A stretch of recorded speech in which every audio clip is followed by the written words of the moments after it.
You ask Tiger to solve. This deals with linear equations with one unknown. The final result is x equals -25. Let's solve it step by step. Simplify the expression. Multiply the fractions. Expand the parentheses. Simplify the arithmetic. Break up the fraction. Group all constants on the right side of the equation. Subtract 8/7 from both sides. Combine the fractions. Combine the numerators.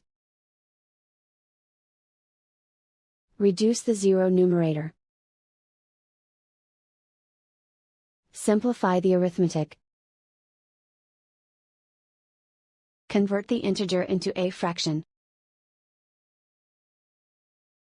Combine the fractions. Combine the numerators. Isolate the x. Multiply both sides by inverse fraction 7/2.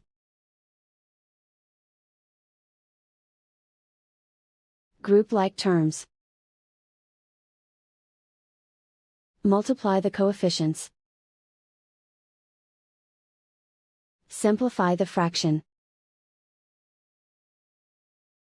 Multiply the fractions. Simplify the arithmetic. And so the final result is x equals -25.